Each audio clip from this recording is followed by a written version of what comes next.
neste último módulo do programa TV Escola sobre a história política de Minas Gerais, vamos tratar da história recente ou história imediata. Este conceito continua controverso na historiografia atual, mas podemos resumi-lo como os acontecimentos que ainda se fazem refletir no presente. Como tratar os fatos e acontecimentos históricos dos anos 60, como deixar de lado a emoção e usar a razão, a consciência histórica para discutir as estruturas de um passado tão recente e assim deixar claro um sistema que nos leva à ponta de um novelo de longa duração?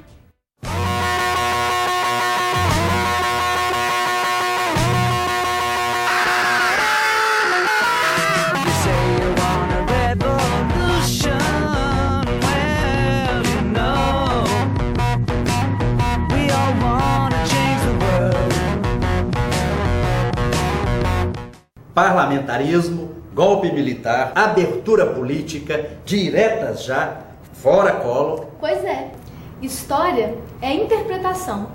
E nós gostamos tanto de ter feito isso juntos da última vez, que agora, em todas as teleaulas, nós vamos vir para cá, para sua casa, para a gente poder conversar um pouco mais. Conversar e rever todos estes fatos, de olho no presente e no futuro, nos permite compreender como a história política pode nos revelar quem somos como povo e que caminhos temos a trilhar. E você, acha importante estudar a história política de Minas Gerais?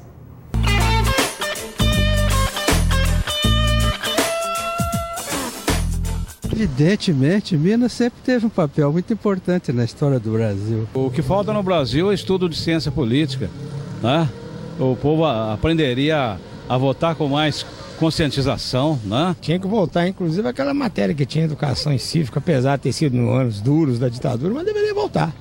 Acho que as pessoas, para ter cidadania, têm que saber das leis. De Minas e do Brasil e do mundo. É importantíssimo. A vida é política, política, a arte de bem administrar as cidades, né? A história corre atrás de nós, está em nossos calcanhares. E há muitos entendimentos sobre a importância da história nas nossas vidas. Por história imediata, por exemplo, o historiador francês Marc Audier entende os eventos ou série de eventos que numerosas pessoas reconhecem. Os Beatles, 1968, a Argélia, o Vietnã, o Muro de Berlim, a Guerra do Golfo, o fim da União Soviética. Há uma superabundância de eventos sobre os quais somos informados simultaneamente. É um ritmo rápido demais para sua assimilação. Corremos o risco de fracassar quando buscamos compreendê-los. Recentemente, o escritor italiano Umberto Eco comentou numa entrevista que os europeus têm cada dia menos conhecimento sobre história por culpa da internet, afirmando que a perda nos conhecimentos históricos, uma enfermidade típica nos Estados Unidos, está se espalhando rápida e cada vez mais entre os moços europeus. Ele se referia ao acúmulo desordenado das informações históricas na internet, sem uma orientação. Diz ele, o excesso de informação é tão perigoso quanto a sua ausência. O quadro político e social no Brasil no início dos anos 60 é extremamente complexo, se comparado ao seu período imediatamente anterior. Há um deslocamento, não só físico, com a mudança da capital da República para Brasília, em pleno sertão de Goiás. Há também uma mudança de mentalidade e uma transformação no imaginário. Falta pouco para o Brasil tornar-se uma potência. Há uma euforia no ar, ventos dos anos dourados que levam o migrante nordestino a migrar para o sul maravilha. A indústria automobilística e a mecanização da agricultura exigem estradas por todo o país. A classe operária amplia-se, as cidades incham. Para a classe média, há o conforto doméstico, que intensifica-se com rápida assimilação da televisão e que define um novo padrão de consumo e de conservadorismo.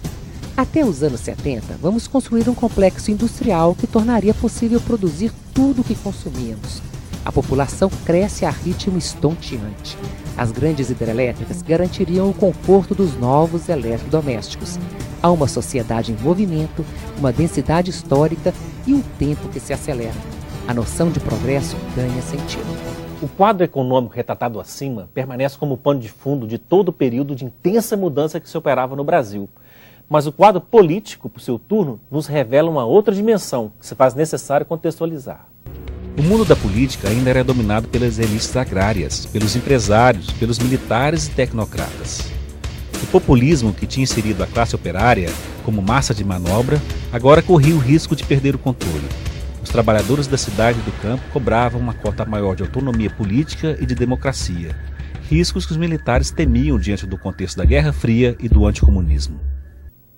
A eleição de Jânio Quadros, em outubro de 1960, pode ser explicada em parte pelas denúncias de corrupção que JK enfrentou em seu final de governo e pelo estilo histriônico e pitoresco do candidato personagem, amparados por um partido forte, a UDN. Assim que tomou posse, preocupou-se muito mais em fazer pequenos gestos administrativos e morais e enfrentou a desconfiança do Congresso com o gesto ousado da renúncia.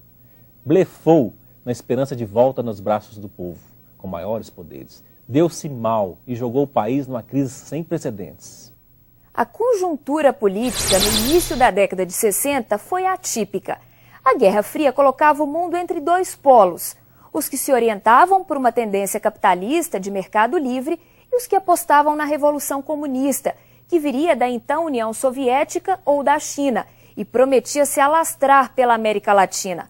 O papel jogado pelos Estados Unidos da América, maior potência ocidental, no entanto, desequilibrava a balança e colocava em xeque a frágil democracia brasileira.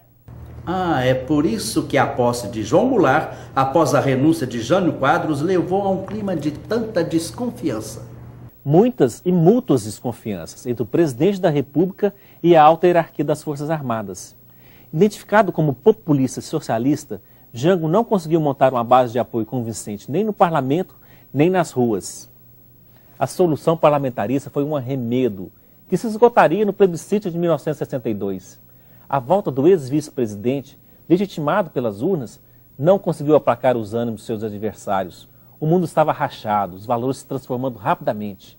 E no Brasil, os debates em torno das propostas de reformas de base exaltavam os ânimos. A solução parlamentarista foi tão rápida e acabou por criar um país com modelo de presidencialismo forte, não é mesmo? No site o professor nos lembra que o parlamentarismo foi proposto novamente em 1993, mas foi derrotado por plebiscito. E pede para a gente pensar. Será que numa reforma política atual haveria espaço para a volta ao regime parlamentarista no Brasil? E você? O que você acha disso?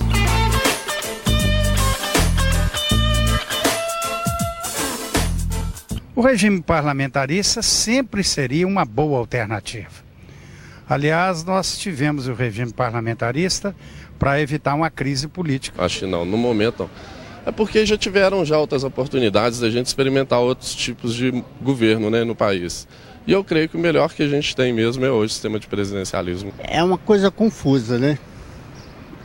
A gente fica sem saber até em que ponto isso possa ser bom para nós. Essa é uma das reflexões que propusemos no ambiente virtual do TV Escola antes de falarmos do golpe militar, que é assunto da nossa próxima teleaula. Até lá!